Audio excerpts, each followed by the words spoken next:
Guys screen दिख रहा है, आवाज आ रही है? Yes sir.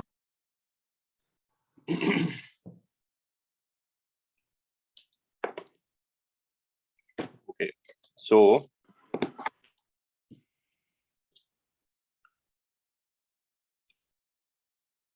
हम लोग कर रहे थे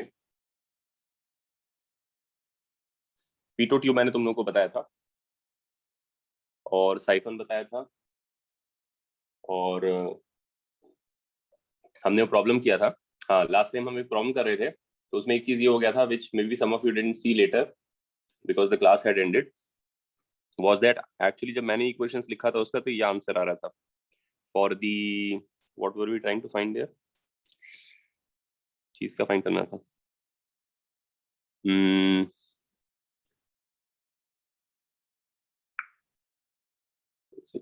प्रॉब्लम था सिग्मा रो फ्लो रेट। हाँ, फ्लो रेट। फ्लो रेट, तो फ्लो रेट जो है ये आंसर आता है उसका, अगर हम ये मानते हैं कि गैस के कारण भी प्रेशर इंक्रीज हो रहा है, मतलब गैस की डेंसिटी भी अगर रीजनेबल ले रहे हैं तो एक्चुअल आंसर जो है वो 2g delta H into rho minus sigma by sigma आता है।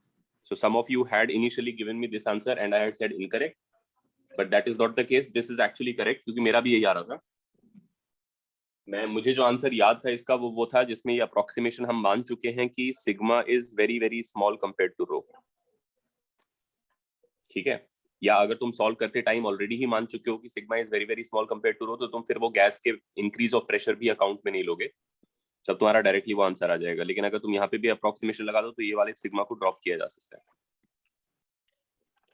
एक जनरल प्रिंसिपल ये होता है फिजिक्स में कि अगर कोई क्वांटिटी छोटा है दूसरा क्वांटिटी से, तो बाय इटसेल्फ जब वो होता है तो उसको जीरो नहीं कर देते हैं, लेकिन अगर वो एक लार्ज क्वांटिटी में एडेड या सब्ट्रैक्टेड होता है तो उसको जीरो कर सकते हैं। In comparison to the large quantity you can drop it, और यू कैन इमेजिन कि मैंने इसमें से रो बाहर निकाल लिया होता, तो रो कॉमन मैं ले लेता, तो मेरे पास ये जो है 1 माइनस सिग्मा बाय रो बन जाता, by sigma. So it is sigma by rho that can be dropped or can be called said to be zero, right? So then you get that answer which I was saying is the correct answer. So they are both correct. Actually, the thing is that this is the completely correct answer, and this is the after taking the approximation that the gas is very very less dense compared to the liquid. ठीक है, तो ये हमने कर लिया, and मैंने तुम लोगों को साइफन का प्रिंसिपल बता दिया। कुछ प्रॉब्लम्स होते हैं, तुम देखोगे तुम्हारे बुकलेट में भी रहेंगे, which are about finding the functional dependence using Bernoulli's equation. Like they will tell you कि okay the area of cross section of a tube is decreasing as a linear function of x, कि भाई यहाँ का जो area है वो function of x है in the sense of decreasing with x और something like this. Then can you find pressure as a function of x along the tube और make a plot of it. So all of these problems are done in the same manner. What you have to do is you have to take first of all continuity equation लगाओ, area decrease हो रहा होगा तो velocity उस proportion में increase हो रही होगी, और फिर बर्नौलीज इक्वेशन लगाओ एक ही लेवल पे, तो तुम ये कह सकते हो कि भाई pressure plus rho g h plus half rho v x square, और पी एक्स हम निकालना चाहते हैं, is a constant. Rho gh is also a constant in the same horizontal line. So therefore pressure will be some constant minus some other constant times v square.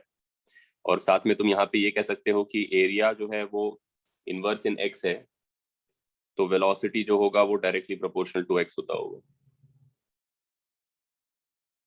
क्योंकि area और velocity का product constant है, right? तो अब velocity directly proportional to x है, तो फिर इसको लिखा जा सकता है c minus b x square itself. So what you have is a parabolic variation of pressure with x, right? ये नेगेटिव पैराबोला होता है, नीचे पॉइंटिंग पैराबोला होता है, तो इस टाइप से कुछ प्रेशर इसमें डिक्रीज हो रहा होगा। सो रोजीएच कांस्टेंट था इसलिए आपने कट किया ना? हाँ, rho g h along the same horizontal line constant है, तो कांस्टेंट में ही चला गया वो एक तरीके से।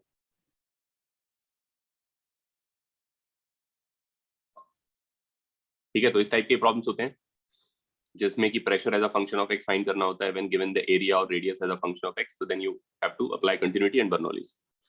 Then there is this category of problem where you have a tank and it is emptying from the bottom with VA flux, but it is also getting filled from the top using a tap. And then they will say okay initially, तो इसमें क्या होगा initially, देखो अगर जब tank खाली होगा in the beginning तो पानी रैपिडली भरने लगेगा, क्योंकि वी एफ्लक्स जो होता है वो √2GH होता है। तो इनिशियली जब टैंक खाली है तो H कुछ नहीं है, तो पानी हार्डली निकल रहा होगा इसमें से, लेकिन आप फिक्स रेट पे आए, 2 लीटर पर सेकंड आ रहा है, तो इनिशियली क्योंकि निकलने का रेट नेग्लिजिबल है और आने का रेट कांस्टेंट है, तो पानी बहुत रैपिडली बढ़ेगा। लेकिन जैसे जैसे पानी बढ़ेगा, वैसे वैसे H इंक्रीज होगा, तो निकलने का रेट भी बढ़ने लगेगा। इनफ्लक्स कांस्टेंट है, इनकम कांस्टेंट है, और एक्सपेंडिचर 0 था पहले और वो बढ़ रहा है अब। तो क्या होगा कि लेवल तो बढ़ता रहेगा, लेकिन लेवल के बढ़ने का रेट स्लो डाउन होने लगेगा। It will fill quite rapidly in the beginning and then slow down asymptotically and will finally stabilize at some height.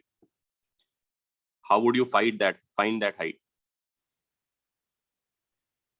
जब स्टेबल सरफेस हो गया है, क्या इक्वेशन लिखोगे तुम, अगर तुम्हें होल का भी क्रॉस सेक्शनल एरिया दे दिया है?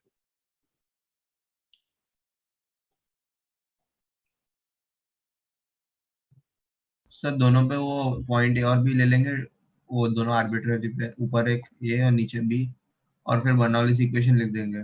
नहीं, बर्नौलीज इक्वेशन नहीं लिखेंगे। Correct Ridham, Pinak also correct. Simply flow rate को इक्वेट करना है, पानी इन इक्वल्स टू पानी आउट पर सेकेंड।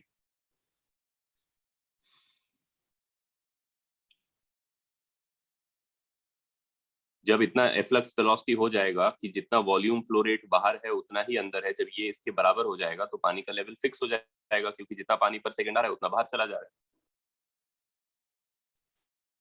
तो simply when level stabilizes, influx equals to outflux. That's it, that's your equation.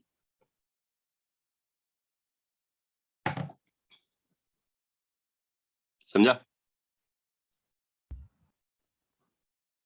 Yes sir.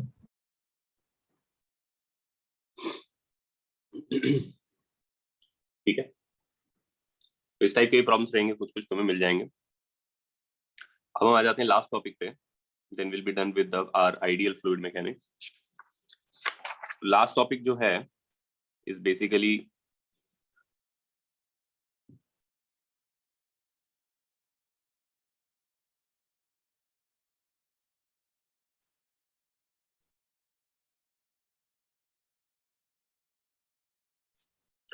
related to the fact that if you have a flow,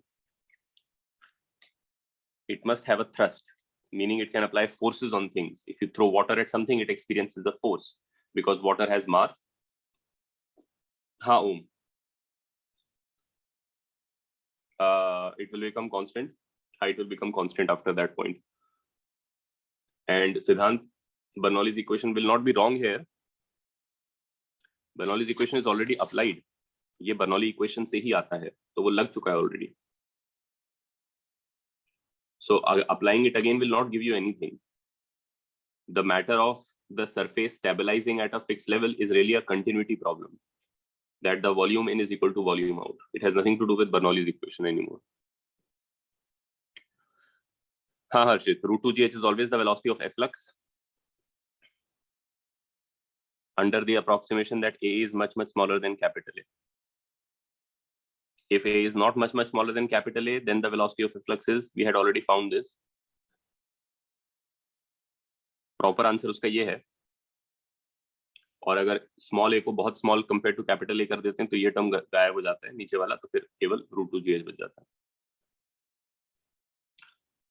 Okay, so coming back to this, when you have a flow, let's say water coming out of a pipe at high speed or water from a jet, वो power washing जो होता है, तो वो सब में पानी high speed से निकल रहा होता है और वो फोर्स लगा सकता है, राइट? इनफैक्ट पानी में इतना फोर्स होता है कि पानी से एक टाइप ऑफ इंडस्ट्रियल कटिंग भी की जा सकती है, मेटल को भी कट किया जाता है जब पानी का थिन स्ट्रीम बहुत हाई प्रेशर पे आता है। एक्चुअली केवल पानी नहीं होता है उसमें, उसमें उन्होंने छोटे particles of diamond, powdered diamond या powdered I think boron carbide, something very hard, quartz में भी, तो उसमें जो है मिक्स कर देते हैं, तो वो पानी का केवल स्ट्रीम होता है हाई स्पीड पे और उसमें मिक्स पार्टिकल्स होते हैं उसके, क्वार्ट्ज के या डायमंड के या किसी के, और उससे जो है कटिंग होती है मेटल्स की। It is actually so impactful that it can actually cleanly cut materials. तो basically a flow of water has some force, has some thrust, and the way you find it is, let's say कि मेरे पास एक pipe है, ठीक है, जिसका cross sectional area A है और उसमें से V स्पीड से पानी आ रहा है। तो इसको करने का तरीका ये है, to find how much force this is carrying और what force will it apply when it hit something, is to say कि लेट्स से मान लो एक फ्लैट सरफेस है, वॉल है, and let's say water falls down after hitting the wall. So it hits the wall and then falls down with 0 speed. तो हम क्या करेंगे, हम इसमें ये लॉजिक लगाएंगे कि in dt time cylinder of water of length v dt is ejected. Correct? Tube में से एक ए क्रॉस सेक्शन का और वी डी टी लंबा सिलेंडर इजेक्ट हो जाएगा वी स्पीड पे ही। Make sense?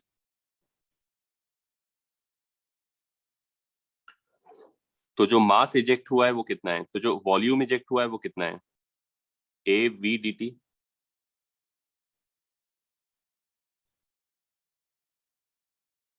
तो जो मास इजेक्ट हुआ है वो कितना है, रो ए वी डी टी, डेंसिटी से मल्टीप्लाई कर दिया। तो जो मोमेंटम इजेक्ट हुआ है वो कितना है,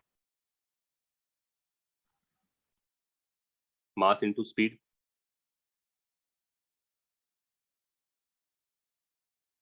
करेक्ट? देयरफॉर डीपी के नीचे डीटी ले आए तो रो ए वी बन जाएगा। This is by definition force.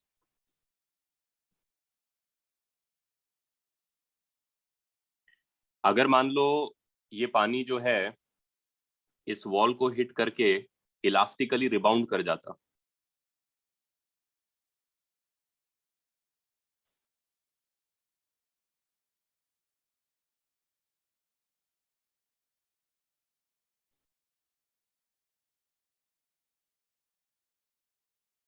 then the force would have been 2 rho AV square. Do you understand why the 2 comes in? Yes sir. Yes, sir. Right? अभी ये जो था मोमेंटम जितना उसमें से निकल रहा है, तो वॉल के पॉइंट ऑफ व्यू से momentum in equal to rho AV square per second and momentum out equal to 0. So change in momentum is rho AV square per second. So therefore that is the force. But if the wall completely rebounds the water, then momentum in per second is rho AV square and momentum out per second is minus rho AV square. So the change in momentum per second that the wall accomplishes, the wall is not only killing that momentum or absorbing that momentum, but also producing an equal momentum in the other direction. You understand that simply consuming momentum versus consuming that momentum and producing the same momentum in the other direction, the second is a far more violent hit. Cricket ball को catch करना या cricket ball को मार के वापस वही speed पे भेजना में दूसरा केस में बहुत जोर का लगेगा हाथ पे, इसीलिए जब कैच करना होता है तो इसलिए हमें सिखाते हैं कि यू शुड सॉर्ट ऑफ, वो एक अलग चीज है कि you should sort of absorb the, you should elongate the process so that while the momentum that you are destroying is the fixed amount, you are destroying it over an extended period of time so that the force, which is momentum destroyed per unit time, is lesser average force that your hand experiences. But of course we are taught never to move our hand towards the ball. The ball is coming, you don't catch it by throwing your hand at the ball, because in that case you are probably going to rebound it away from your hand and get hit really badly, right? तो 2 जो है वो उस कारण से आएगा। और अब अगर तुम्हें प्रेशर निकालना है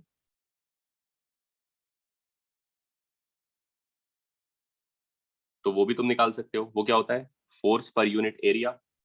जो स्ट्रीम आ रही है उसका क्रॉस सेक्शनल एरिया ही ए है, तो अगर पर यूनिट एरिया करना है, यूनिटाइज करना है ओवर एरिया, तो एरिया से भी डिवाइड कर दो। तो ये हो जाएगा रो वी स्क्वायर या 2 rho V square. if elastic. Make sense? Yes, sir. Tejas, water can rebound. Water will not rebound maintaining the shape, but individual particles of water can rebound, and that has to do with the elasticity of the material of the surface. The surface can be hydrophobic, which is to say the water doesn't stick to it, and it might be so soft or something that water will sort of come back from it. अब ठीक है, ordinarily water will not rebound that much, but individually it will rebound. It will not rebound maintaining the shape because it is not a solid, so it will not rebound as a cylinder. It will flatten itself out, but then individual droplets will still be thrown away from the surface, which is one and the same thing. वो अलग बात है. If a molecule that rebounds meets an incoming molecule, that's a different story. We are not getting into that much detail, but we are simply saying that if any amount of water hits in a dt time and rebounds, then you get 2 rho AV square as force and 2 rho V square as pressure. And if it doesn't rebound and is completely absorbed, then you get rho AV square as force and rho V square as pressure. And of course, you can then adapt it to an angle also. ये तो normal striking है. अगर पानी angle पर आ रहा है, momentum का ही logic है. अगर पानी angle पर आ रहा है, तो एक cos theta component कर दो, क्योंकि इसका ये कंपोनेंट तो ऐसे ही रहेगा. पानी जब इसको स्ट्राइक करेगा तो उसका जो इधर का मोमेंटम है वो डिस्ट्रॉय नहीं होगा, लेकिन जो मोमेंटम इनटू वॉल है वो या तो डिस्ट्रॉय हो जाएगा या रिफ्लेक्ट हो जाएगा. तो उसका जो नॉर्मल टू वॉल कंपोनेंट है उसको तुम्हें या तो रो एवी स्क्वायर कॉस थीटा या 2 रो एवी स्क्वायर कॉस थीटा लिखना है, और जो कंपोनेंट उसका पैरेलल टू वॉल है वो वैसा का वैसा रहेगा. Make sense? हाँ Shreya, this is for completely inelastic. When I say inelastic, I mean completely inelastic because I'm trying to bound it on two extremes. In reality, it is neither perfectly inelastic nor perfectly elastic, so it ranges between rho v square and 2 rho v square, somewhere between the two. But these are the two extremities of the phenomenon. ठीक है, सबको समझ में आ गया ये? इसका दूसरा outcome ये है फिर कि since water is carrying away momentum, which the wall experiences when it hits the wall, but also since it's carrying away momentum, another thing that you will also see is that if, let's say, you have a tank and you have a hole at the bottom, and then you suddenly open the hole and water comes out, and let's say that this is H and the whole area is A, and then the cylinder of water again is ejected out in dt time. Sir, now it's VE dt going at VE. Previous page में जो आपने बनाया था उसमें water का flow impulsive नहीं होगा, क्योंकि बहुत शॉर्ट चेंज इन टाइम में बहुत ज्यादा मोमेंटम चेंज हो रहा है. इंपल्सिव ही है वो. अब इंपल्सिव तो हर चीज होता है, इंपल्सिव हर फोर्स होती है. Okay sir. Impulsive is not simply वो हम पढ़ते हैं उस टाइम पे तो हम उसको बोलते हैं कि कुछ फोर्सेस इंपल्सिव हैं, कुछ फोर्सेस इंपल्सिव नहीं है, but it's that every force is impulsive. We tend to classify forces that have a large impulse as impulsive. So forces like normal or friction or all which can suddenly spike in value, we tend to call them as impulsive. But every force by definition is impulsive, because what is impulse? It is the integral of force over time. So even if a force is a small value force and acts over a period of time, it has an impulse. अगर कोई force है और वो period of time पे act कर रही है, generally क्या होता है, मान लो एक बॉल गिरा फ्लोर पे, तो अगर पूरे बॉल गिरेगा, टकराएगा और वापस जाएगा, ये पूरी इंटरेक्शन के दौरान अगर मैं इस पे जो लगता हुआ ग्रेविटेशनल फोर्स है वो ड्रॉ करूंगा तो प्रोबेबली ऐसा होगा.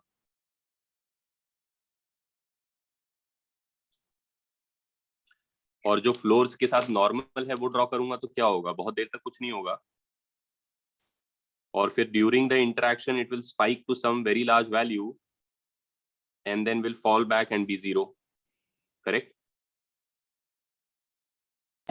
क्यों सर? क्यों माने? ये नॉर्मल मतलब अचानक कैसे नॉर्मल, क्यों नॉर्मल फोर्स है? बॉल नीचे गिरेगा तो जब तक हवा में है तब तक कोई नॉर्मल नहीं होगी. ओह सॉरी सर, बराबर. फिर वो कांटेक्ट मेक करेगा, फिर वो फुल्ली कंप्रेस करेगा अपने आप को फ्लोर के अगेंस्ट, तो नॉर्मल बढ़ता रहेगा, मैक्स वैल्यू पहुंचेगा जब बॉल फुल्ली कंप्रेस हो गया होगा फ्लोर पे, और फिर बॉल वापस उठने लगेगा तो उसका कांटेक्ट कम होने लगेगा फ्लोर से, तो नॉर्मल कम होगा और फिर बॉल चल जाएगा हवा में. ग्रेविटी मीनवाइल कांस्टेंटली नीचे की तरफ लगता रहेगा mg. सो अब during the collision process, which is a small interval of time, अगर उतनी ड्यूरेशन में ही तुम अपने आप को लिमिट कर रहे हो, ये कोलिजन का इवेंट है, तो इतनी ड्यूरेशन में जो नॉर्मल फोर्स का इंपल्स है वो देखो कितना है, area under the F T graph. ये इंपल्स क्या होता है, इंटीग्रल एफ डी टी, यानी area under the F T graph. लेकिन उतने ड्यूरेशन में ग्रेविटी का जो इंपल्स है वो काफी कम है, ये क्योंकि gravity is a force that will not spike during the collision. Gravity will not suddenly change its value to some large value. It has a very small impulse, and if this interval is an infinitesimal interval, then this shaded area is also infinitesimal. But since normal can spike to some massive values, even though the interval is infinitesimal, the force is nearly infinite, and so therefore the normal can have a significant impulse during the event of collision. Therefore it can cause a significant change in momentum during the collision, while gravity cannot. ऐसा नहीं कि gravity is not producing an impulse. Gravity has been constantly producing an impulse. But gravity, since gravity cannot spike, it cannot suddenly shoot up in value. Gravity needs an extended period of time to generate enough impulse to cause some significant change in momentum. Of course, gravity has caused a change in momentum, because if a ball is going to fall for time t under gravity, तो T time में ball ने कितना velocity acquire कर लिया होगा, GT. Yes sir. तो कितना momentum ball ने एक्वायर कर लिया होगा, तो सॉरी कितना इंपल्स हो गया होगा, एमजीटी। एफ dt का integral for 0 to t time, F कितना है mg, और dt का इंटीग्रल t हो जाएगा, which you can see is simply mv final minus v initial.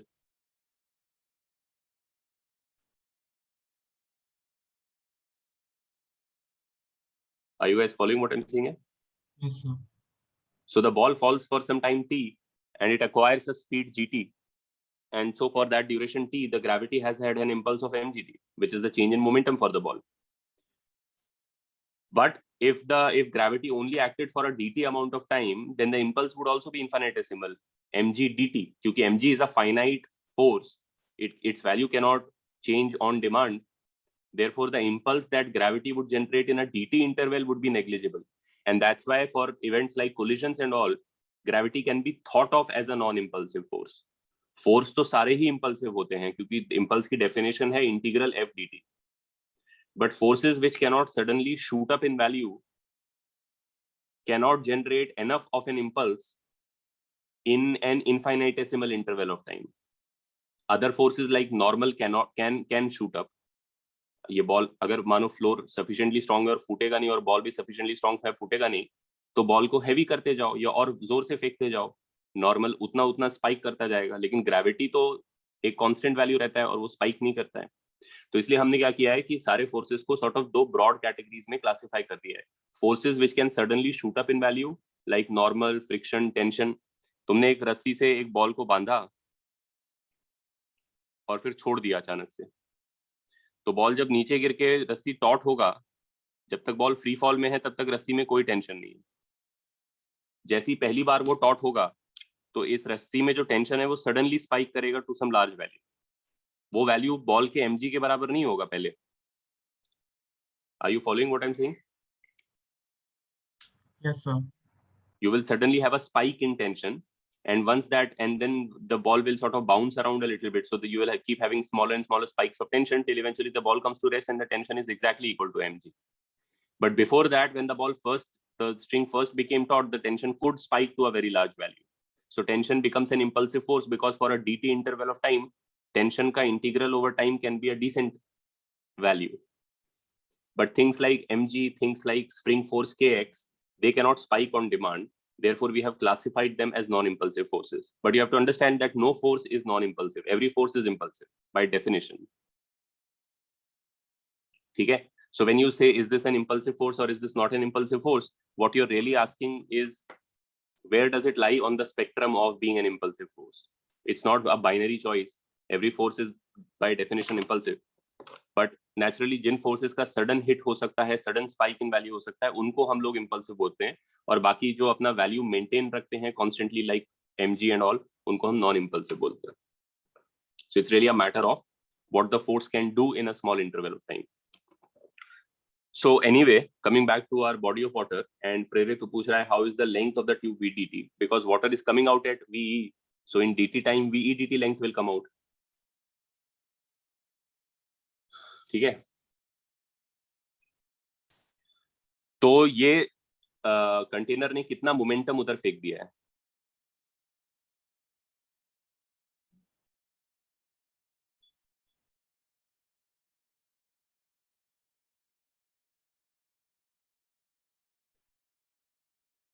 कितना इसका वॉल्यूम है AVE dt, कितना इसका मास है रो AV dt, कितना इसका मोमेंटम है रो AV dt VE. वही चीज है जो मैं पीछे कर रहा था, ये DM है. तो अगर ये पानी कॉन्स्टेंटली निकल रहा है तो momentum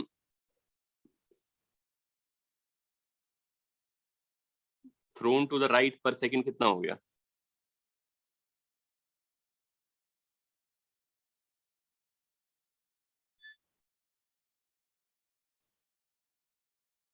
row A v square.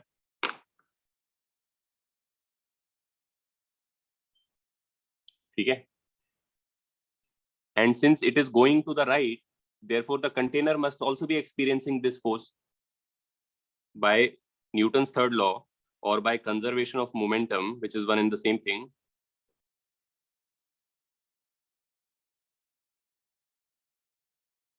Container experiences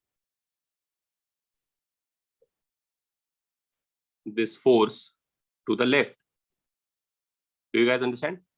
It is like those problems ना जो तुम मोमेंटम में पढ़ते थे कि आदमी ने बास्केटबॉल उधर फेंका और फ्रिक्शनलेस सरफेस पे है वो. स्पेस में अगर तुम एक बॉडी को उधर फेंकोगे तुम खुद इधर जाओगे. रॉकेट प्रोपल्शन हो रहा है, ये रॉकेट है, ये फ्यूल है. Whenever suddenly some momentum is, initially कोई मोमेंटम नहीं था, सब कुछ, कोई चीज ना इधर जा रही थी ना इधर जा रही थी. अब कुछ इधर जाएगा तो कुछ इधर जाना पड़ेगा बैलेंस आउट करने के लिए, because you can't suddenly have momentum going one way and not the other way if you had no momentum to begin with, right? So it's really conservation of momentum. If this much momentum is going to the right every second, then this much momentum must also be going to the right every second, which is basically a force. The rocket propulsion principle. You throw a fuel at some rate, therefore you experience an accelerating force in this direction. So this is a rocket and it will accelerate. And the value of that force is rho a v square. अब ये अलग बात है कि इस context में VE की value √2gh होती है, तो तुम वो यहाँ डाल सकते हो rho a into 2gh.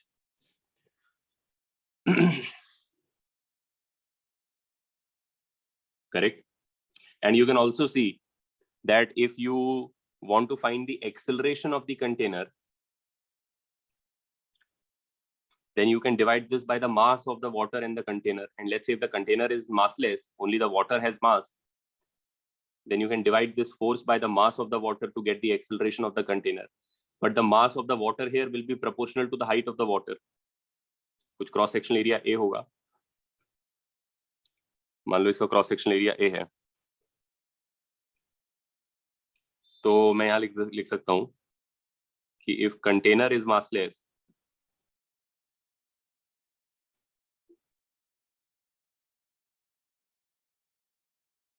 acceleration of the whole system कितना हो जाएगा? Rho a 2gh by rho ah. Do you follow? Yes, sir.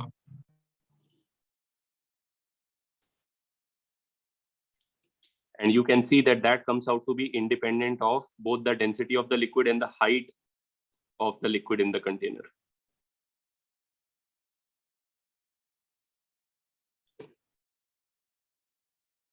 So even though as the container empties, the liquid will be ejected with a lesser and lesser speed,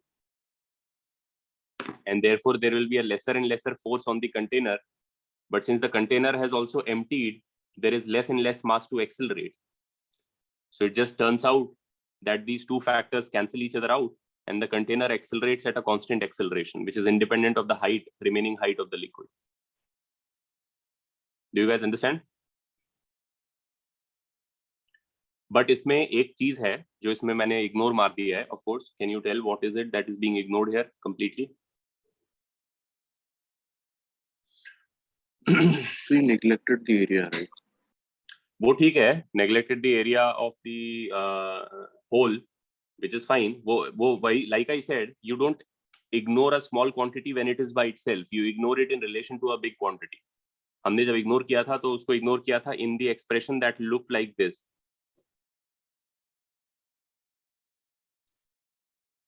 ये एक अलग level of ignore है कि a के सामने a बहुत छोटा है.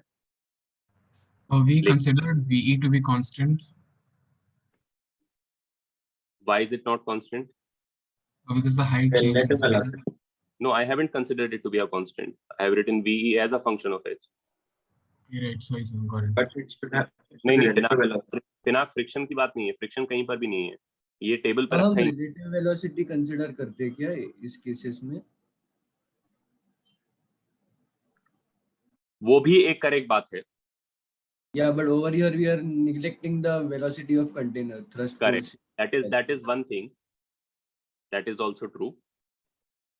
ये जो VE होता है, ये जब हम डिराइव करते हैं इसको, तो ये रिलेटिव टू कंटेनर आता है, कंटेनर के फ्रेम में. कैसे तुम्हें पता कि कंटेनर के फ्रेम में डिराइव किया था? ये एक जनरल बात मैं बोल रहा हूँ कि how do you know that it was found in the container frame? Because when you actually found it for the first time, you were writing Bernoulli equation and continuity equation. For the purpose of that derivation, the container was at rest. Like in that derivation itself, the container was not going anywhere, right? So you were in the frame of the container. ये एक बहुत ही subtle सा चीज है, but this is something you have to spot. I mean, just as a matter of sort of doing physics and all, it's not really very important for solving problems or for JEE, but this is just a way to think about things, that when you're doing a certain derivation, whatever object is at rest in your derivation, ये इतना implicit चीज होता है कि हम इसको notice नहीं करते हैं, but जब हम बनाते हैं derivation में कुछ set of objects, जिनमें से कुछ चीजें rest पर दिखाते हैं और कुछ चीजें move कर रही होती हैं, जो चीजें rest पर होती हैं वो इसलिए rest पर होती हैं क्योंकि हम currently उनके frame में होते हैं. तो therefore in any derivation, whatever is at rest, that derivation is being done in the frame of that body. तो जब VFlux निकाला गया था तो उस वक्त कंटेनर रेस्ट पर था, यानी हो सकता है मूव कर रहा हो लेकिन हमें रेस्ट पर दिख रहा था, तो देयरफॉर वो उसके फ्रेम में आया है. तो ये जो है इसके रिलेटिव है, इसकी एब्सोल्यूट वेलोसिटी इन स्पेस नहीं है. लेकिन इनिशियल मोमेंट पे हम कह सकते हैं, जब container initially at initial moment पे होगा, at the initial moment it is true. When the container has not gained any velocity, then at the initial moment VE is not just the speed of this liquid relative to container, it is also with respect to ground, because the container has not yet started to move. So at the initial moment this is all correct. This, since it is being basically taken at later times, it is incorrect. Do you understand why this part is incorrect? ये अगर तुम कहोगे कि उसी वक्त का acceleration है तो करेक्ट है ना, छोड़ते ही, before the container has acquired any significant velocity, this is still correct. In any case, you can't wait for the container to move a lot, because another thing that will happen is once the container starts to accelerate, the surface will not remain horizontal. Do you guys understand? Container एक बार खुद ही accelerate करने लगेगा container, तो surface of liquid टेढ़ा हो जाएगा, और वो हम फाइंड, फिर उससे क्या होगा कि वेलोसिटी ऑफ रिफ्लक्स भी चेंज हो जाएगा. यू कैन इमेजिन कि वो वैल्यू चेंज हो जाएगी, क्योंकि अगर ये कंटेनर है आगे एक्सेलरेट करने लगा, इस तरफ ही जाएगा, तो इसमें लिक्विड का सरफेस ऐसे हो जाएगा, और लिक्विड का सरफेस जब ऐसे हो जाएगा तो फिर ये एक्सप्रेशन भी इनवैलिडेट हो जाएगा, क्योंकि तब बर्नौलीज इक्वेशन वैसा नहीं होगा. यहाँ पे सरफेस की हाइट अलग होगी, यहाँ पे अलग होगी,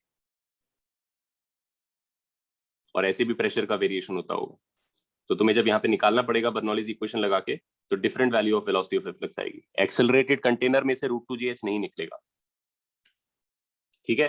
बट वो सब चीजें कभी करनी नहीं होती है. Nobody asks you to find कि भाई t = 5 सेकंड पे बताओ कैसा दिखता है, क्योंकि that's too complicated. Other things that come into picture is once the container starts to accelerate, not only will the surface become like this, since VE will change and then the thrust will change, the acceleration will change, it will have this kind of an effect. पानी ऐसा ऐसा, तो उससे जो container का motion है वो भी जर्की सा होगा, ऐसे ऐसे करके, और पानी का जेट भी जो है ऐसा ऐसा जर्की टाइप निकलता होगा.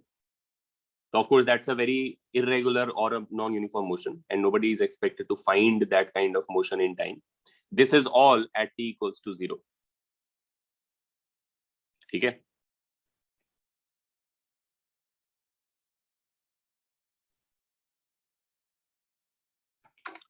So I hope तुम लोग समझ गए. One second, let me put my charger.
Okay. ठीक है, तो clear so far?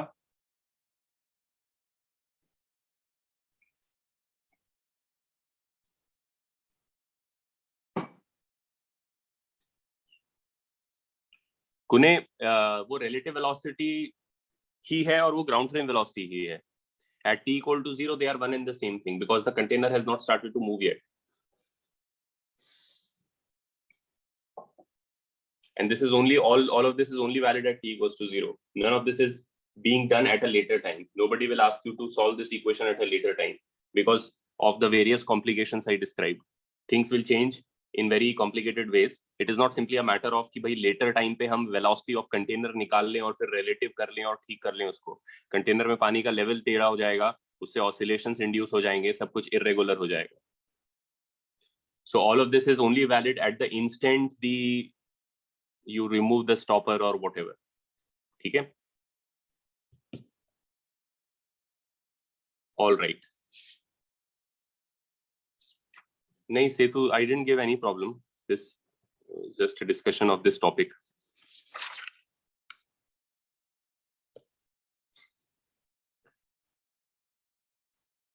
अच्छा, तो एक प्रॉब्लम मैं दे देता हूँ based on the thrust value. ये तुम्हारे बुकलेट में ही है आई थिंक.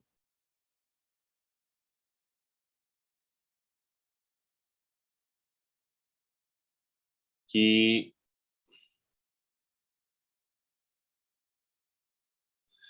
एक हॉरिजॉन्टल ट्यूब है,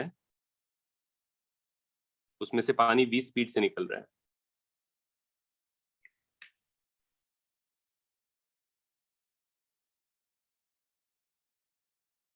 ठीक है, और फिर सामने बॉल है जिसको वो स्ट्राइक करता है normally.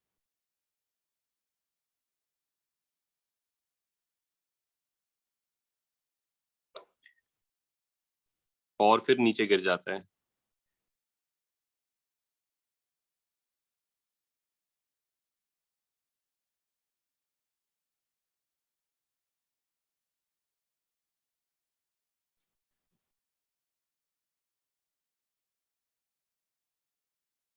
So if speed of water is doubled,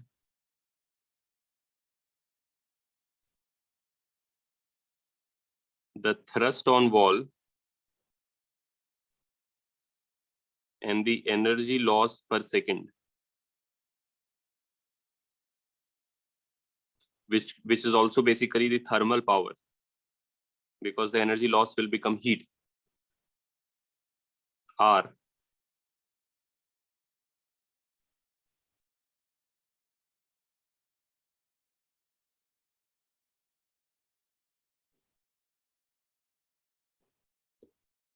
And you have to fill in the blank. कि अगर क्वेश्चन ये है कि पानी v स्पीड से निकल रहा है और वॉल को स्ट्राइक कर रहा है नॉर्मली और फिर नीचे गिर जाता है वो डायरेक्टली, ठीक है। तो अब अगर पानी का स्पीड को डबल कर देते हैं,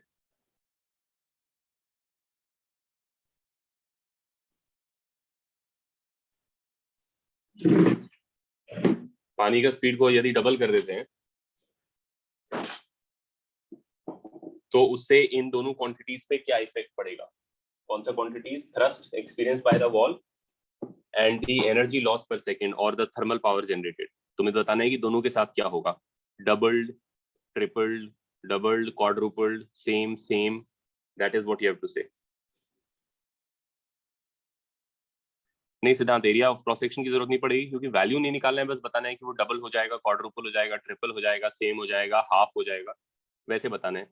सो when you send your answers to me, send them to, first of all send them to host and also then send both answers together, ठीक है। so for example doubled comma doubled ऐसे करके दोनों answer एक साथ ही भेजो, दोनों चीजें वर्कआउट कर लो और दोनों आंसर साथ में भेजो और होस्ट पे भेजो। हाँ देवयानी करेक्ट है तेरा, क्षितिज करेक्ट है तेरा, हर्षित करेक्ट नहीं है, परिजात करेक्ट है, अमेया करेक्ट नहीं है,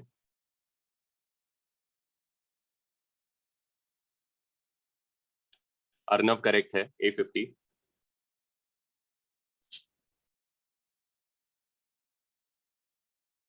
अनुराग सेकंड वाला करेक्ट नहीं है,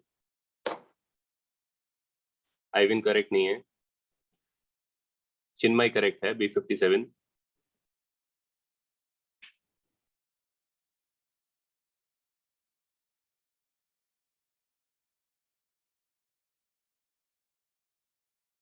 कुने सेकंड करेक्ट नहीं है, सिद्धांत करेक्ट है दोनों, प्रणव सेकंड करेक्ट नहीं है, स्नेह करेक्ट है दोनों, रिदम सेकंड करेक्ट नहीं है, आशनी सेकंड करेक्ट नहीं है,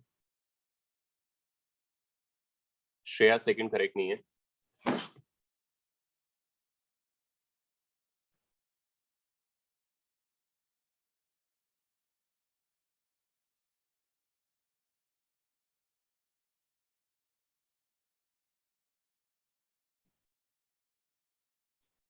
श्रेया पहला सेकंड करेक्ट नहीं है, ओम दोनों करेक्ट है, अमेया सेकंड करेक्ट नहीं है, प्रांजलि दोनों करेक्ट है, श्रिया एस दोनों करेक्ट है, भव्या दोनों करेक्ट है, पिनाक दोनों करेक्ट है, तेजस सेकंड करेक्ट नहीं है,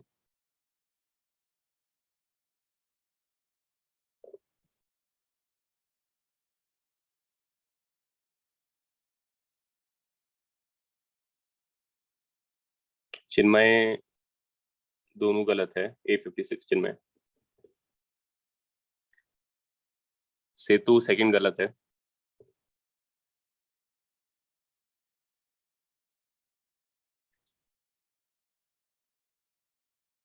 अमेया सेकंड गलत है A45,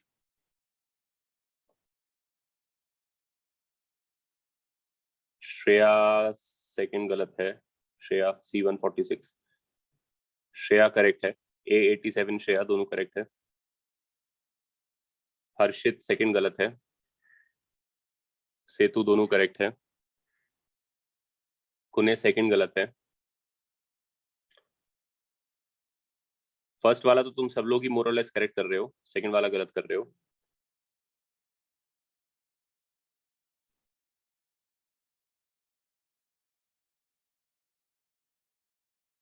मिराज दोनों करेक्ट है,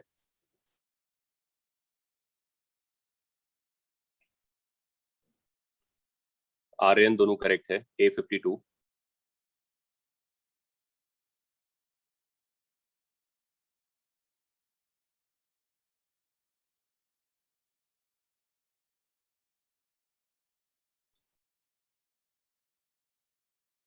आइविन सेकंड गलत है। आशनी नहीं, सेकंड गलत है, थर्मल पावर नहीं है वो। रायन दोनों गलत हैं।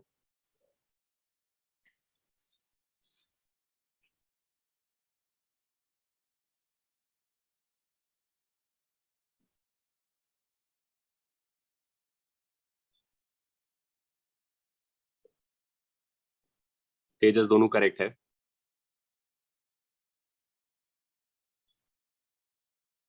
हाँ तो ईशान बता दो कितना टाइम्स हो गया फिर, वो करेक्ट लिखा है तुमने। वी डबल कर देंगे तो कितना टाइम्स हो जाएगा वो। करेक्ट है, अदरवाइज भी करेक्ट थी, तू बोल रहा है।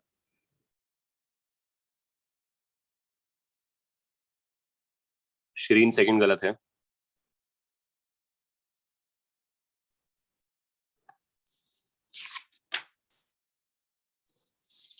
देख ले इससे तू फर्स्ट प्रॉब्लम, ये था फर्स्ट प्रॉब्लम।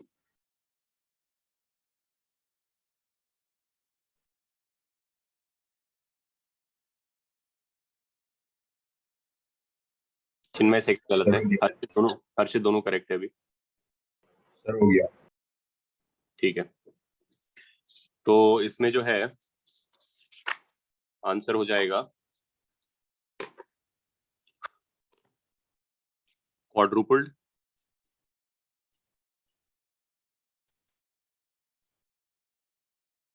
एंड क्या बोलते होंगे उसको, octupled. I don't know if that's a word. Basically thrust जो है 4 टाइम्स हो जाएगा और एनर्जी लॉस या हीट जनरेटेड जो है वो 8 टाइम्स हो जाएगा। थ्रस्ट तो 4 टाइम्स हो ही जाएगा because thrust is proportional to we का स्क्वायर, तो वी डबल कर दोगे तो थ्रस्ट 4 टाइम्स हो जाएगा। और एनर्जी लॉस क्या हो रहा है, जितना पानी आ रहा है पर सेकंड, जितनी काइनेटिक एनर्जी आ रही है वो पूरी खत्म हो जा रही है क्योंकि पानी नीचे गिर जा रहा है। तो जितनी काइनेटिक एनर्जी पर सेकंड आ रही है वही सारा हीट लॉस हो रहा है। तो heat loss is equals to kinetic energy loss पर second will be proportional to we का क्यूब। वो वी का क्यूब इसीलिए होगा क्योंकि एक वी तो इसके मास में ही आएगा। जब तुम बोलोगे कि पानी का एक सिलेंडर आया तो उसका लंबाई में ही एक वी डी टी है,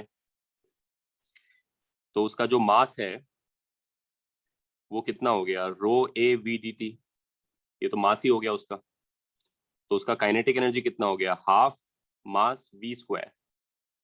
तो टोटल वी की थर्ड पावर आ गई है उसमें। एक वी जो है मास में ही आ रहा है क्योंकि पर सेकंड मास निकाल रहे हो तुम, और वी स्क्वायर काइनेटिक एनर्जी के कारण आ रहा है, तो वी क्यूब के प्रोपोर्शनल है काइनेटिक एनर्जी पर सेकंड। देयरफॉर हीट लॉस भी वी क्यूब के प्रोपोर्शनल है, तो वी को डबल करेंगे तो जो हीट लॉस है वो 8 टाइम्स हो जाएगा। हाँ सिद्धार्थ, वो भी करेक्ट लॉजिक है। पावर को एफ वी भी लिख सकते हो तुम, फोर्स टाइम्स वेलोसिटी। तो फोर्स खुद जो है वो वी स्क्वायर के प्रोपोर्शनल है और टाइम्स वेलोसिटी कर दोगे तो एक और भी आ जाएगा। That's also correct. Tejas, I am calling it heat loss because it was kinetic energy and then there is no other form of energy that you can recognize. So it must have become the randomized energy of the molecules and the randomized energy of the molecules of the wall. Heat gained कह दो उसको, लेकिन हम heat loss कहते हैं। पानी के लिए heat loss है। As a form of mechanical energy, it's a loss. It's a loss of mechanical and a gain of thermal. So from the point of view of mechanical energy, it's a loss because हम human beings हैं, we are selfishly interested in mechanical energy. So everything that is non-mechanical is a loss for us. When our system loses mechanical energy and gains heat, heat is usually not a very useful form of energy. And having studied the second law of thermodynamics, you understand why heat is not such a great form of energy as far as human beings are concerned. It is very difficult to harness heat and convert it into work, right? There is a limit to how much heat you can convert to work. So heat is not the best form of energy that you can possibly have. So we are generally interested in mechanical energy, like kinetic energy or gravitational potential energy, because they can completely convert it into another form of mechanical energy. So once something turns to heat, from our point of view, it's a loss for us. That's why we say heat loss. Of course, for water, it's a gain of heat. Water will become warmer, so it has gained that heat, or the wall will become warmer, so it has gained that heat. ठीक है, सभी को clear हो गया है?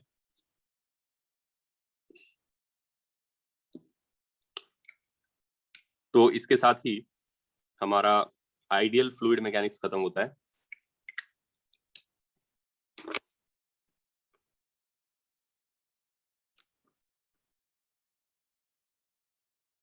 जिनमें kinetic energy per unit time लेना पड़ेगा तुम्हें, क्योंकि थर्मल लॉस, थर्मल पावर निकालनी है. काइनेटिक एनर्जी जो पर सेकंड आ रही है वो निकालना पड़ेगा, तो पर सेकंड में तो VQ भी आएगा.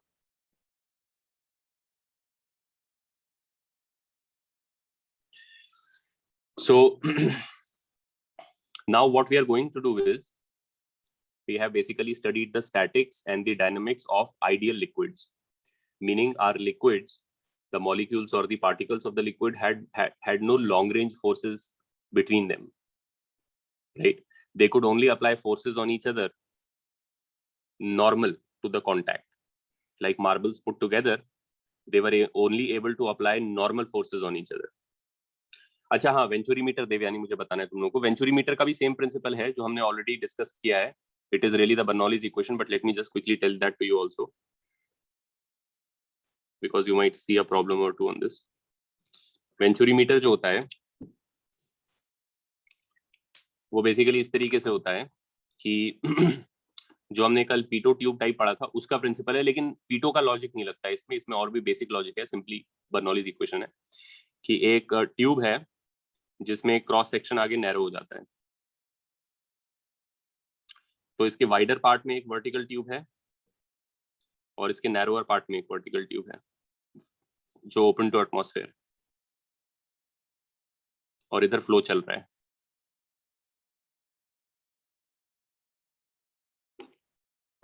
तो क्या होता है कि अगर तुम दो पॉइंट पिक करते हो, एक पॉइंट इसके नीचे और एक पॉइंट इसके नीचे, तो दोनों सेम हाइट में अगर तुम लेते हो पॉइंट A और B, तो क्या लगता है किधर प्रेशर ज्यादा होगा? ए पे. क्योंकि हम ये कह सकते हैं since cross section at A is bigger than cross section at B,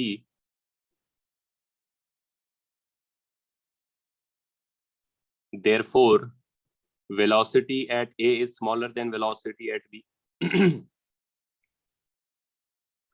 But if velocity at A is smaller than velocity at B, then pressure at A is bigger than pressure at B. This is by Bernoulli's equation.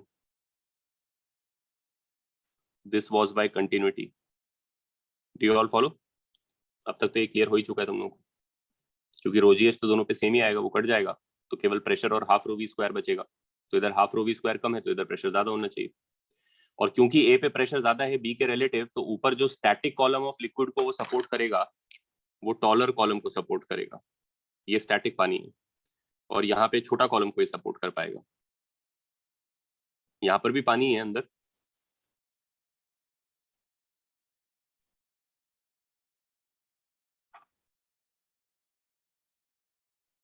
right? So therefore you can see that there will be a difference of height,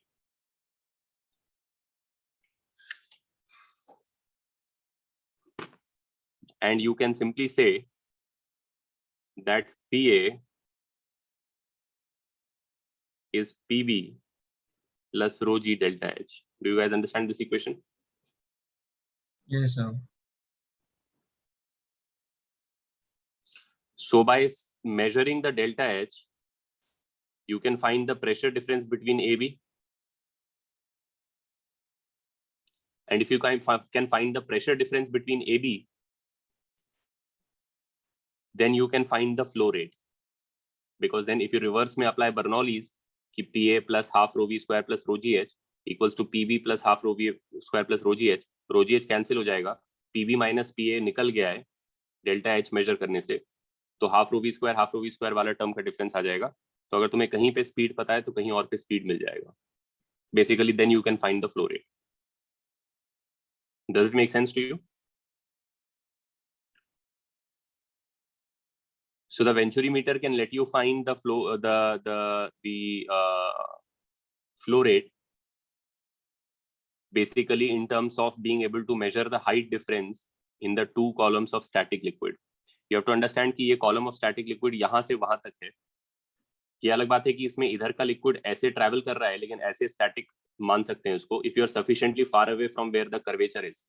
क्योंकि जहाँ curvature आने लगता है वहां liquid फिर angle पे जा रहा होगा, तो उसका एक velocity का component vertical direction में भी आ जाएगा. But if you are significantly far away, like if you are very much in the broader section before the tapering starts, and after the tapering has happened, you are significantly away from that and in the narrower section, so that you can say कि यहाँ पर भी liquid केवल horizontally travel कर रहा है और इसके नीचे भी liquid केवल horizontally travel कर रहा है.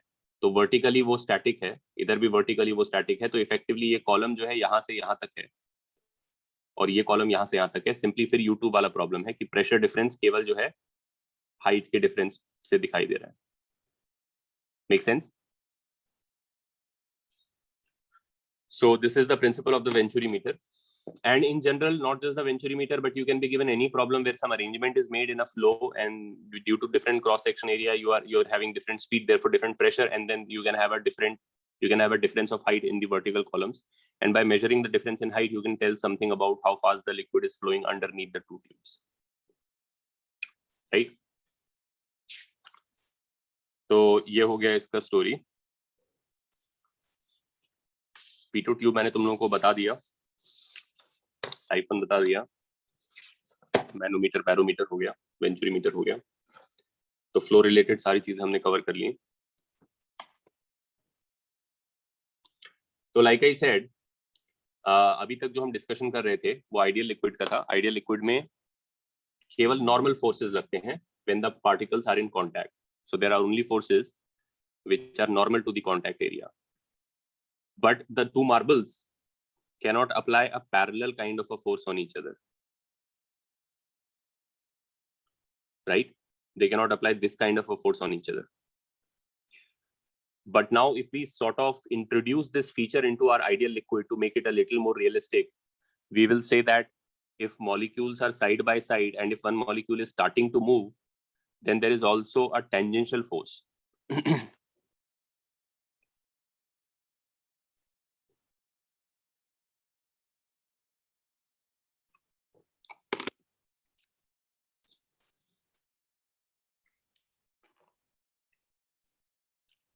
In the ideal liquid,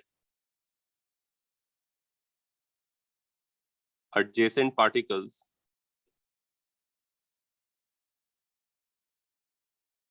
apply only normal forces on each other.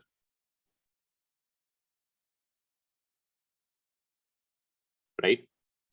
तो ये पार्टिकल है, ये पार्टिकल है और ये इस पे नॉर्मल लगा रहा है और ये बाय न्यूटन्स थर्ड लॉ इस पे नॉर्मल लगा रहा है.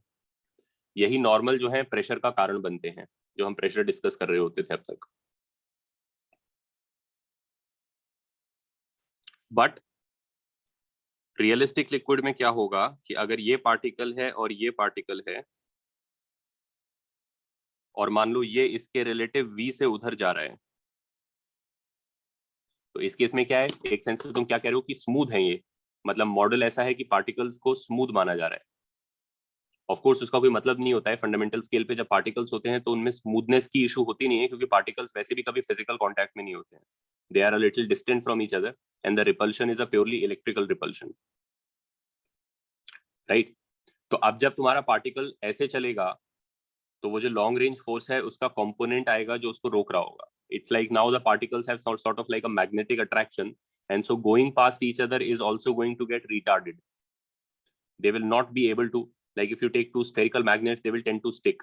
If you grab one of them and then give the other one some velocity, it will have a kind of a sticky effect. It will try to, अगर वो जाने भी लगेगा तो sort of ऐसा चला जाएगा, right? तो therefore अब क्या होगा कि ना केवल नॉर्मल फोर्सेस लगेंगे जो क्यों चला जाएगा, वो स्ट्रेट क्यों नहीं जाएगा, मतलब ऐसा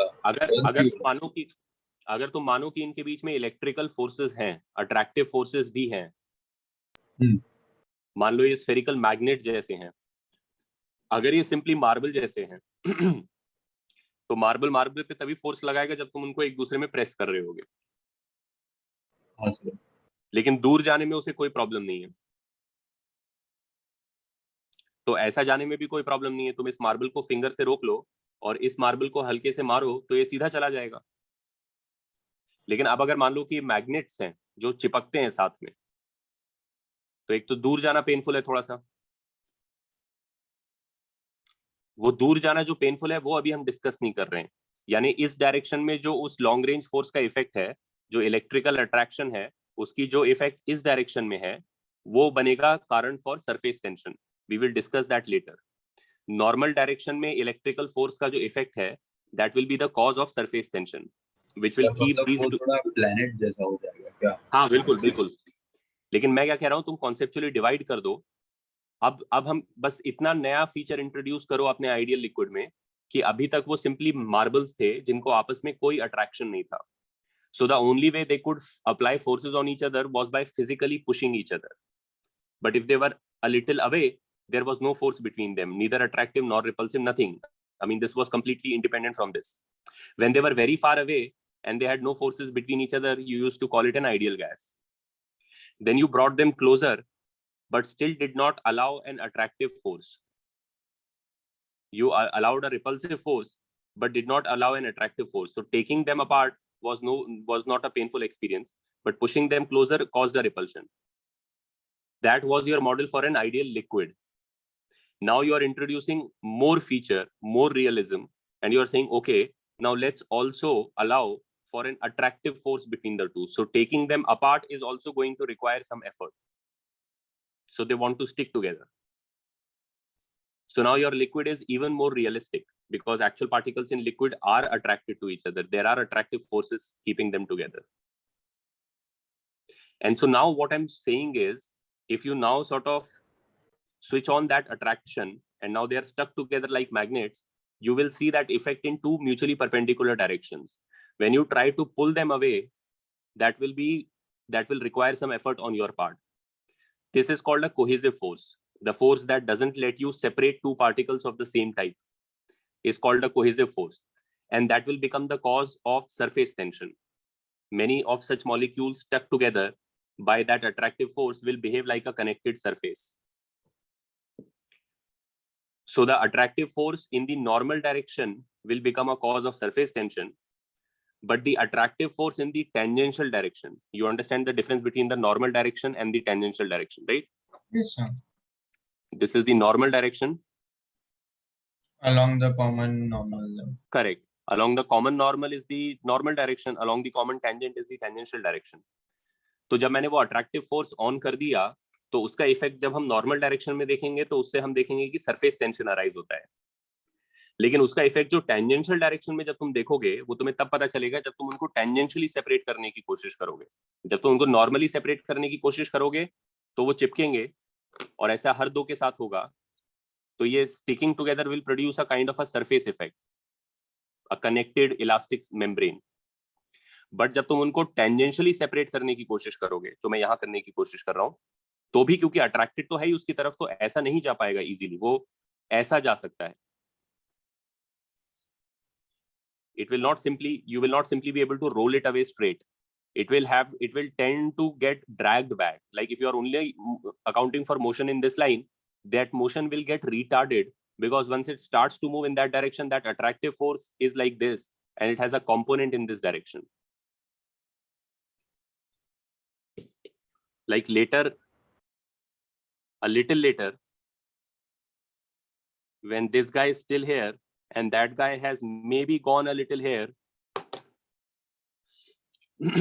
there is an attractive force which has a component against the velocity of this guy, F attractive. So this is the tangential component of the attractive force.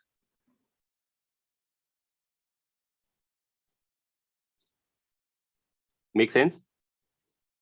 Yes, sir. There is also a normal component, but we are not interested in right now. I am interested in this component currently, which retards the speed of that guy. the total attractive force is still directed along the normal. It is like a particle force, but it has a component along the velocity which will slow it down, which is basically experienced by this guy as a kind of friction.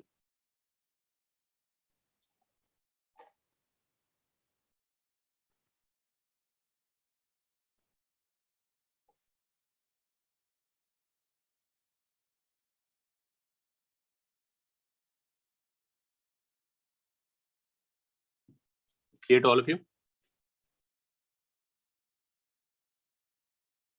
Yes, sir.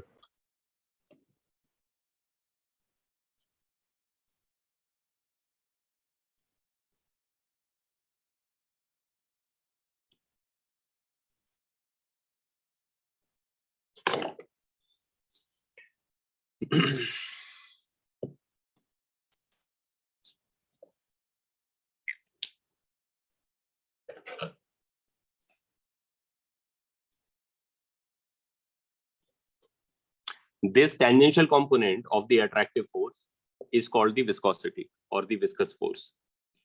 So viscosity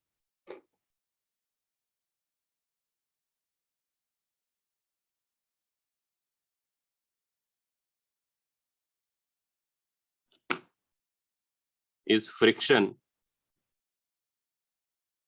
between adjacent liquid particles that arises due to relative motion. So one thing you have to understand about viscosity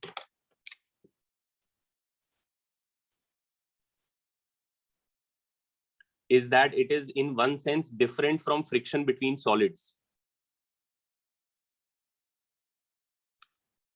नहीं चिन्मय, actually क्या होगा कि जब बहुत सारे particles यहाँ पे भी रखें, फिर ये दो और रखें, दो और रखें, दो और रखें, दो और रखें, तो जब ये पूरी लेयर ऑफ पार्टिकल स्टैटिक होगी और ये पूरी लेयर उसके रिलेटिव स्लाइड करने की कोशिश करेगी, तो ये जो सारे अट्रैक्टिव फोर्सेस का इफेक्ट है वो सब पूरी लेयर पे एक रिटार्डेशन की तरह एक्सपीरियंस होगा. We are basically going to discuss it in the context of two layers trying to move relative to each other. Make sense? And another thing that you have to understand about viscosity, which makes it different from friction between solids, is that for solids, friction can be static also. दो particles के बीच में दो solid objects के बीच में static friction जैसी भी एक चीज होती है कि अगर एक डब्बा रखा है और मान लो उसके नीचे जो मैक्सिमम फ्रिक्शन अवेलेबल है, म्यू एमजी की वैल्यू जो है वो मान लो 20 न्यूटन है. यदि तुम इस डब्बे पे 10 न्यूटन का फोर्स लगाते हो तो क्या ये डब्बा मूव करेगा? नहीं. लेकिन क्या इसके नीचे फ्रिक्शन लग रही होगी? यस. और उस फ्रिक्शन की वैल्यू कितनी होगी? 10. उतना ही फ्रिक्शन लगेगा जितना डब्बे को रेस्ट पे रखने के लिए काफी है. इसको हम स्टैटिक फ्रिक्शन बोलते हैं. डब्बा स्लाइड नहीं कर रहा है लेकिन फ्रिक्शन तब भी लग रही है और उसने डब्बे को रोक के रखा है, तो ये इसको स्टैटिक फ्रिक्शन बोलते हैं. सॉलिड्स के बीच में स्टैटिक फ्रिक्शन होता है लेकिन लिक्विड के लेयर के बीच में स्टैटिक फ्रिक्शन जैसी कोई चीज नहीं होती. विस्कोसिटी तब तक अराइज नहीं करती जब तक वो एक्चुअली मूव नहीं करते. Do you guys understand what I'm saying?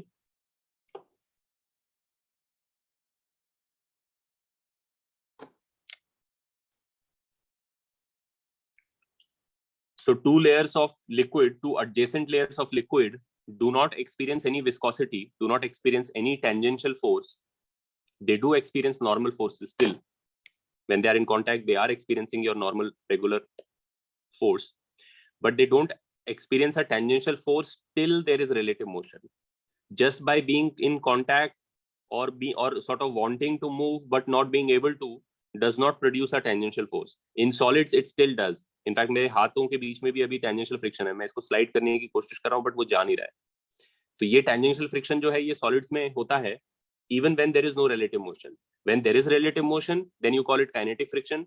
When there is no relative motion then you call it static friction. With liquids, viscosity is a purely kinetic friction. There is no viscosity when the layers are not moving relative to each other.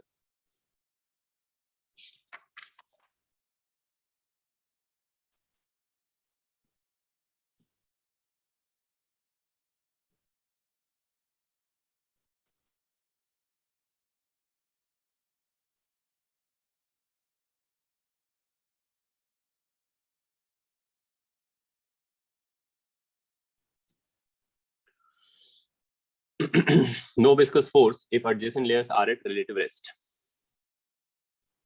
ठीक है, तो ये तो इसका basis हो गया, brief discussion हो गया कि क्या होता है विस्कस फोर्स और क्यों अराइज करता है और कैसे अराइज करता है. अब इसको क्वांटिफाई कैसे करते हैं, how do you right it's value in a certain given situation. ठीक है, तो उसके लिए क्या करना है कि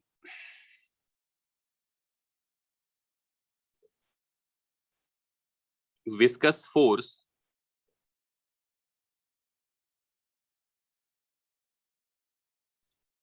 between adjacent layers.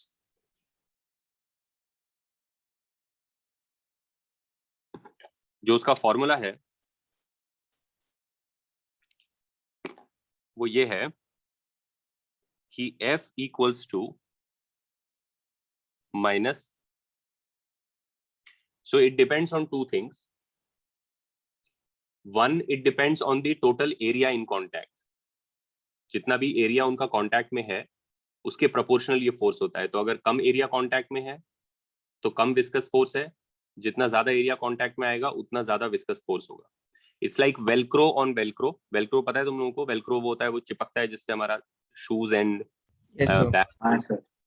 तो वेलक्रो ऑन वेलक्रो वाला सीन है कि वेलक्रो दो टाइप का वेलक्रो होता है, एक वो सॉफ्ट वाला होता है और एक वो स्पाइकी वाला होता है, और वो दोनों चिपक जाते हैं और फिर उनको स्लाइड करना नियरली इम्पॉसिबल होता है.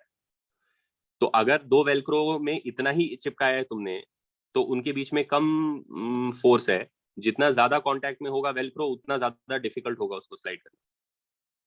ठीक है, so it is proportional to the area of contact and it is proportional to what is called the velocity gradient. Sir एक डाउट हमेशा था कि फ्रिक्शन भी एरिया ऑफ कांटेक्ट पे क्यों नहीं डिपेंड करता है. फ्रिक्शन भी एरिया ऑफ कांटेक्ट पे डिपेंड करता है. Friction does depend on area of contact, लेकिन होता ये है थोड़ा सा मिसलीडिंग हो जाता है. एक्चुअली वो स्टेटमेंट ही थोड़ा मिसलीडिंग है. सॉलिड्स के साथ क्या होता है कि अगर मान लो एक ब्रिक है तुम्हारे पास, ठीक है, जिसका एक लॉन्गर एरिया है और एक बिगर एरिया है. अगर ऐसे लिटा दोगे तो उसका बिगर एरिया कांटेक्ट में होगा फ्लोर के साथ, और अगर ऐसे रख दोगे उसको तो उसका शॉर्टर एरिया होगा इन कांटेक्ट. ठीक है, लेकिन पॉइंट क्या है कि क्योंकि सॉलिड ऑब्जेक्ट एक एंटिटी रहती है, आई मीन ये ब्रिक एक ब्रिक है, right, it is not going to change just because you have put its orientation like this. It will have the same mass. So what happens is कि whether it is lying down like this or standing up like this, the total downward normal that it applies on the floor is the same, equal to the weight of the brick. है ना? Yes sir. और total जो downward force है जो normal है friction उसके proportional होता है, both for liquids and for solids. दोनों ही में ही, लिक्विड्स और सॉलिड दोनों में ही जो टोटल रिलेटिव फ्रिक्शन है, friction is a tangential force, normal is a normal force. So any tangential force like friction और viscosity depends on the total normal force. अब for a solid object whether you put it on this side और this side, the normal is a fixed value. But since liquids are not an entity but an endless amount, when you decrease the area of contact, you also end up decreasing the amount of liquid. तो समझ रहे हैं? But for solids only, उसमें area of contact से फर्क नहीं पड़ेगा. नहीं, क्योंकि सॉलिड का शेप मेंटेन रहता है. तो तुम अगर इसको तुम ऐसे, ये एक तरीके से क्या हो रहा है कि टेक्निकली तुमने एरिया ऑफ कांटेक्ट नहीं कम किया है, तुमने क्या किया है कि टोटल डाउनवर्ड फोर्स उतना ही रखा है, उसको कम एरिया पे कॉन्सेंट्रेट कर दिया है. स्ट्रिक्टली स्पीकिंग अगर तुम्हें एरिया ऑफ कांटेक्ट कम करना था तो समहाउ तुम्हें इसको ब्रिक को हाफ कर देना था. उससे क्या होता फर्क, मतलब एरिया हाफ हो जाता, लेकिन ब्रिक का मास भी हाफ हो जाता. मास हाफ हो जाता तो नॉर्मल फोर्स भी हाफ हो जाता और फ्रिक्शन भी हाफ हो जाता. Then you would have been able to see that the friction force does depend on the area in contact. When area is halved, friction is also halved. With solid, ऐसे देखा है तो majorly it's dependent on normal forces. It is really only dependent on the total normal. It is only dependent on the total normal. The issue with solids is when somebody says, okay, I want to investigate the dependence of friction on area in contact.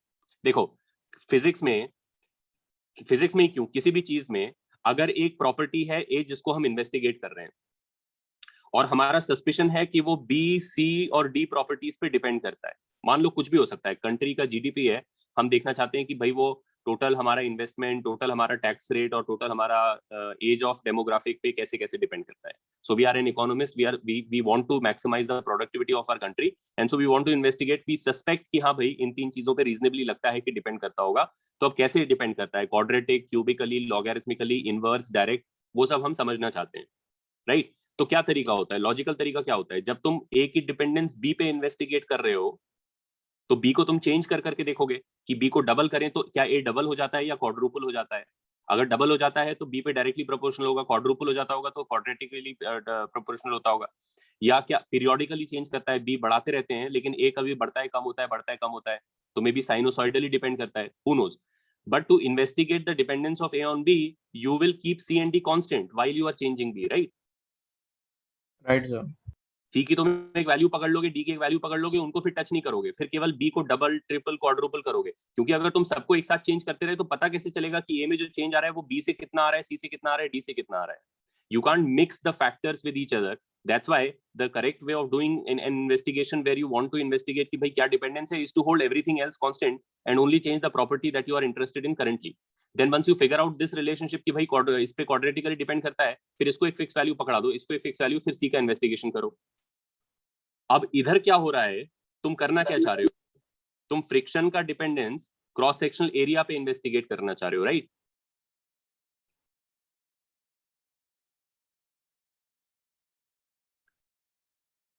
तो of course अगर तुम वो करना चाह रहे हो तो तुम्हें बाकी सब चीजें सेम रखनी चाहिए. यानी जब तुम एरिया हाफ करो तो उससे जो भी चीजें चेंज हो जाती हैं वो नेचुरली चेंज हो जाना चाहिए. But solids let you cheat because a solid maintains its shape. You can basically half the area while keeping the mass the same. अगर बी से ही कोई चीज ई और कंट्रोल होता और बी को हाफ करने से ई को भी हाफ होना होता, लॉजिकली स्पीकिंग, तो जब तुम बी को डबल करते ई डबल होना चाहिए था, बी को ट्रिपल करते ई ट्रिपल होना चाहिए था, बी को हाफ करते ई हाफ होना चाहिए था. वो नेचुरल होता है एक चीज. यहाँ तो वही बात यहाँ पर भी है कि एरिया ऑफ कॉन्टैक्ट को अगर तुम कम करना चाहते हो तो अमाउंट ऑफ मटेरियल तुम कम करोगे इन्वेस्टिगेट करने के लिए. ये थोड़ी कि तुमने इधर से सामान उठा के इसके ऊपर रख दिया और बोला देखो एरिया ऑफ कॉन्टैक्ट कम कर दिया.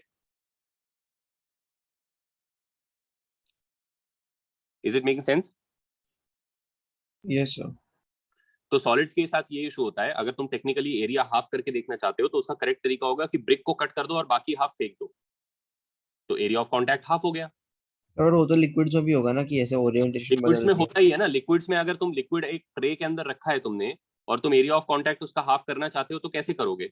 तो करना ही पड़ेगा कि आधा लिक्विड हटाना पड़ेगा उसका, ऐसे या करके फिर हाफ दूसरे कंटेनर में डाल दो, या फिर उसको दूसरे कंटेनर में डाल दो या कंटेनर को हाफ कर दो. लिक्विड के साथ ये नहीं कर सकते ना कि आधा लिक्विड उसके ऊपर रख दें और वो उस पर बैठा रह जाए. उसके कंटेनर का शेप बदलना पड़ेगा. हाँ, सॉलिड्स में क्योंकि सॉलिड शेप सेम रहता है तो तुम उसको ऐसे रख दो और बोलो कि अरे मैंने एरिया ऑफ कॉन्टैक्ट हाफ कर दिया.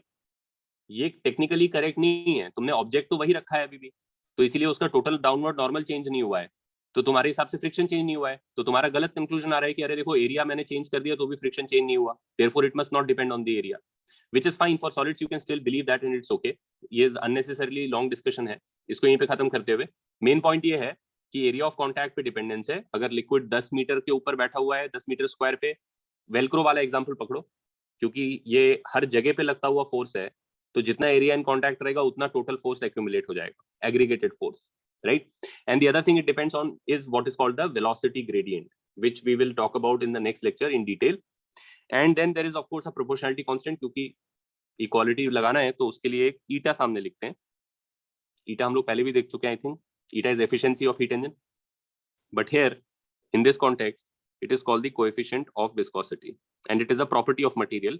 So you can look it up ki bhai what is the eta of honey and what is the eta of water and what is the eta of alcohol. It is a material dependent property. Eta also depends on temperature and I guess tum log guess कर सकते हो कि temperature पे dependence क्या होता होगा eta का. Do you expect eta to increase और decrease with rise in temperature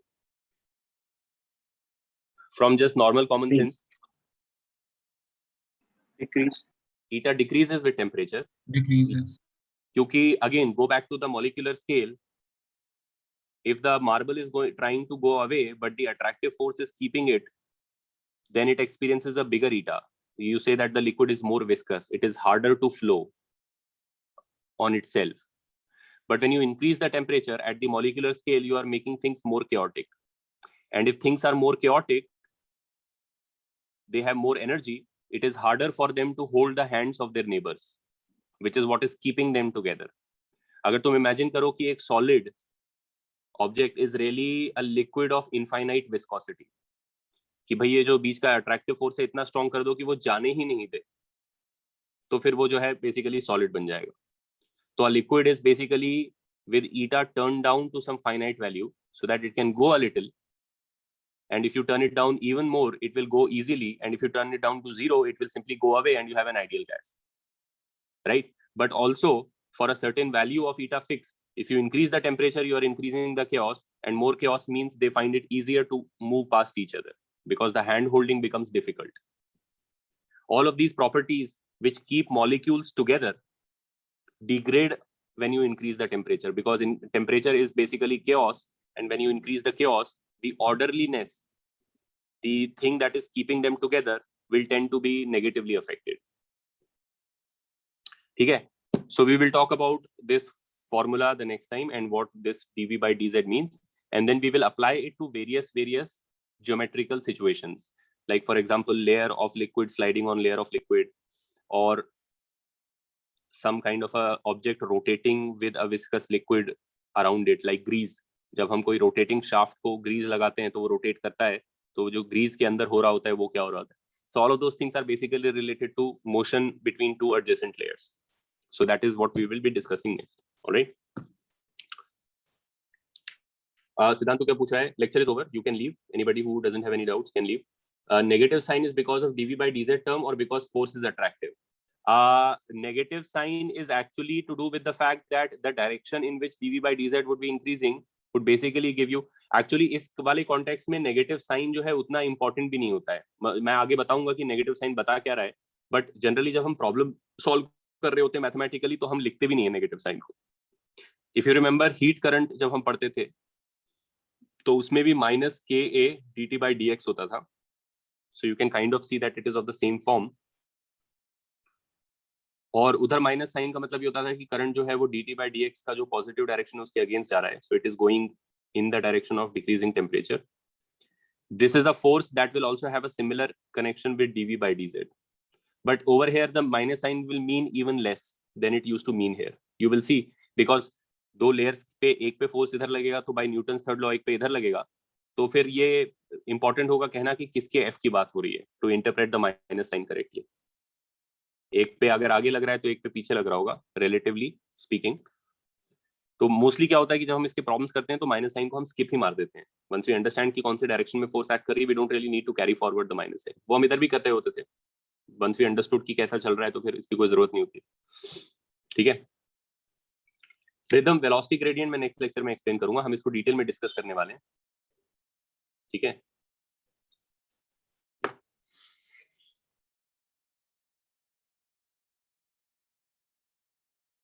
Thank you, sir. Thank you all. Bye.